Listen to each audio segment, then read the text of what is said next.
All right. Good morning, Papa. Morning. How, Nice, how, nice stream. how are you today? Oh, I'm just wonderful. Getting ready to read. Fantastic. So let's go into it. From Course in Miracles. The ego does not think it possible that love, not fear, is really called upon by sin and always answers. For the ego brings sin to fear, demanding punishment. Yet punishment is but another form of guilt's protection. For what is deserved punishment must have been really done. Punishment is always the great preserver of sin, treating sin with respect and honoring sin's enormity. What must be punished must be true, and what is true must be eternal and will be repeated endlessly. For what you think is real, you want, and you will not let what you want go. Hold on to it tightly. We treat it like it's a stupid life raft or an inflated vest that's supposed to keep us floating, but that thing is actually filled full of lead and just bringing us down. Brings us down Yet, into the mire of little our reality. The Holy Spirit doesn't see sin as something that's evil and fearful, but as a cry for love that's supposed to be met with love. The Holy Spirit knows sin is merely a mistake that only requires correction. Sin has no reality outside the mind of the perceiver. The Holy Spirit merely asks the perceiver to choose again. Just choose again. Mistakes only require correction. The ego sees the sin as an evil that must be punished. The sin is forbidden fruit that, although desired, must be resisted. Forbidden that sinful although thoughts desire, must be resisted. What did you say? sin is the forbidden fruit that, although desired, must be resisted. It's a slightly different slant on that Oh, particular sentence. gotcha. Yes, of course. Forbidden sinful thoughts must be, sin is the forbidden fruit that, although desired, must be resisted. Yes. Forbidden sinful thoughts must be resisted or you will be punished. Anything that requires punishment is something that must be fearful to the beholder. It's this belief that sin is something that must be punished that gives sin the appearance of being true and real. This idea of punishment is amazing. If you consider this in terms of someone who compulsively overeats, for example, doesn't really understand why, just keeps likes to eat a little bit more than he needs to, and then he all of a sudden realizes, oh my God, I ate too much, and he thinks of it as sin, then he has to punish himself with guilt. Oh God, I ate too much again. Oh, this is an awful life I have. I'm an awful person, and it's how something that is just a mistake changes your whole view of yourself when you think of it as a sin. And what we're trying to do in this book, what Tom is saying, I'm not doing it, I'm reading it, is Absolutely. to help That's us why the understand that we're not quite so bad. Yep. Yep. We don't have to be punished anymore. Yep. If the pilot that was steering the ship, if every time he did a little mid-course correction, somebody whipped him, it sure wouldn't help him drive the ship. No, I'd be scared It to doesn't death. help to whip and beat them up. It just takes them away from being able to drive the ship. If you look at it as a Good neutral point. thing where you're just driving, I'm just trying to get around these rocks, Captain. Don't hit me with the board because I'm just trying to navigate here. And as Tom says once in a So while, true. sometimes you kick the dog. Sometimes you do the thing. Don't make it any worse than it already is. All right, moving on. And error, on the other hand, is not attractive. What you see clearly as a mistake, you want corrected. Sometimes a sin can be repeated over and over with obviously distressing results, but without the loss of the sin's appeal. And suddenly you change error status from a sin to a mistake. Now you will not repeat the error.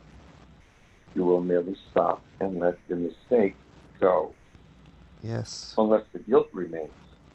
For if the guilt remains, then you will but change the form of sin, granting that sin was an error, but keeping sin uncorrectable. This is not really a change in your perception, for it is sin that calls for punishment, not error. Here, here. There, there. This paragraph is very deep. Yeah, it is. When we see something as a mistake that we want to correct the error. A mistake has no internal attraction. We want to choose again.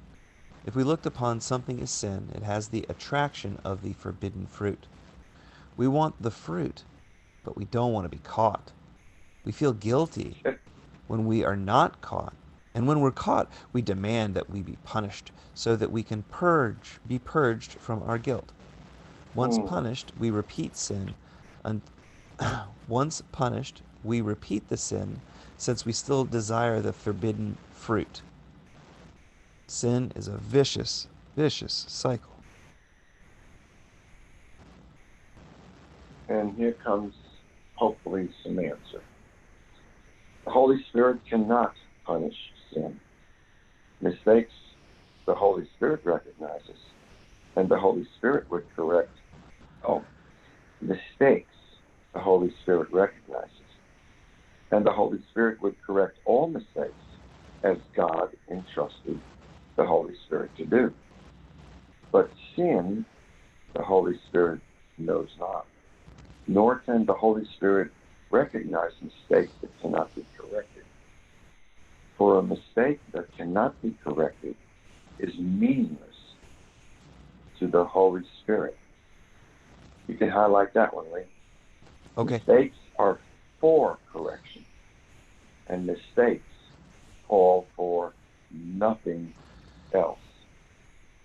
What calls for punishment must call for nothing. Every mistake must be a call for love. What then is sin? What could sin be but a mistake you would keep hidden? A call for help that you would keep unheard and thus unanswered. The Holy Spirit knows that sin's impossible for God's Son. The Holy Spirit knows that sin is impossible, for God's Son is a sinless extension of God. Seeing any error as only a mistake, the Holy Spirit merely asks us to correct the error by choosing again, peacefully, calmly. When we refuse to ask for the Holy Spirit's guidance, He can't correct the error. Because we perceive the error as sin, we get to keep it. It's mine. It's my little turd. Don't touch my turd. It's my turd. Because the ego has told us sin requires punishment, our mind will cause our body to suffer and die. In time, the Holy Spirit clearly sees the Son of God can make mistakes. In time. On this you share the Holy Spirit's vision. Yet you do not share the Holy Spirit's recognition of the difference between time and eternity. And when correction is completed, time is eternity or eternal. We move into a sense of eternity. The Holy Spirit can teach you how to look on time differently and see beyond time. Before you got to jump back a little bit, Lee. Oh, I'm so sorry. You went one line too far. Thank you. The Holy Spirit can teach you how to look on time differently and see beyond time, but now not while you believe in sin. In error, yes, for this can be corrected by the mind. But sin is the belief that your perception is unchangeable, and that the mind must accept as true what the mind is told through its belief in sin. If the higher mind does not obey sin's belief that your perception is unchangeable, the higher mind is judged insane by the egoic mind. The only power that could change perception, which is the higher mind's decision maker, is thus kept impotent. The mind is held to the body by the fear of changed perception, which the mind's teacher, who is one with the higher mind, would bring. The mind's teacher, the Holy Spirit, would change the mind's misperception if asked to correct perception. I think what I want to add here is that a lot of people think that they made an error, and they make it again, it's an error. The third time they begin to say, oh God, I'm really doing this all the time. I'm a sinner. And once they accept that they have sinned, because it happens to fit into one of the 7 deadly sins, then they take on a whole different attitude towards any kind of consciousness that says, it's okay, you didn't really make a problem. And then you didn't really make a mistake. And then they start, oh, you must be the devil telling me that. And that's how this whole thing flips around. Yep. The ego does this and really messes up the possibility of correcting. You just become a sinner, and you ain't no good, and you're damned forever. Yep. And it's a really And then you're locked life. yourself in a prison. You can't get out of that prison because you've locked yourself in there. And that's the label you keep. It stinks. Yep. Time is the measure And you of keep on change. doing that.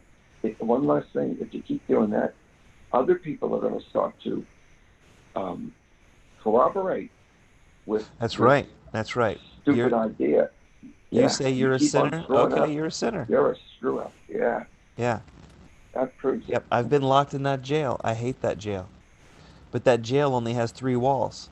The whole wall is open. You can walk out any time. You can stop calling yourself that. Stop seeing yourself that way. Time is the Yes. measure of change. Time is needed only during the period that the perceiver believes the dream of separation to be real. Without time, which allows for change in perceptions, the dreamer would be stuck forever in the dream of separation, believing that sin is real and eternal. Sin is the belief that your perception is unchangeable. Sin is the belief that your perception is unchangeable. Sin is the belief that your perception is unchangeable. And that's never But it's true. in It's never true. Until we give up the belief that sin is forever, we remain in victim consciousness. Oh my gosh. This is so people can beat us up with other made up stuff. Yeah. Well, the victim consciousness is everybody else starting to believe in the sin that you've then talked about. Oh, this is who I am. This is who I am. I'm a cheater. I'm a this. I'm a that. And so people look at you and they say, you're a cheater. We need to realize that the error is not sin, but rather a mistake. The job of the Holy Spirit is to move our mind out of victim consciousness so that we can reclaim our decision-making ability. Once we recover the decision maker within us, we can choose again.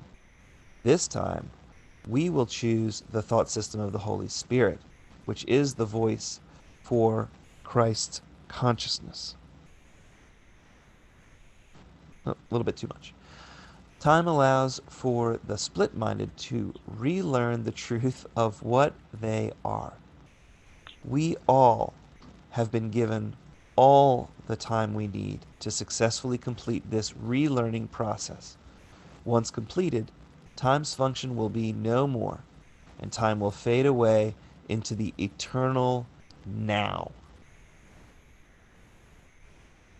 Fantastic. This was really good stuff. Let's read one more. I think we have one more. Nope, that's it. Was that was That's number it. 5? Yep. Well, you know what? It's a lot of stuff that was in That's these 4 paragraphs. 4 paragraphs. So this is the fix, one of the fixes, the process of the fix that the Holy Spirit uses this book to introduce us to. Strong finish, And Papa. there it is. That's it.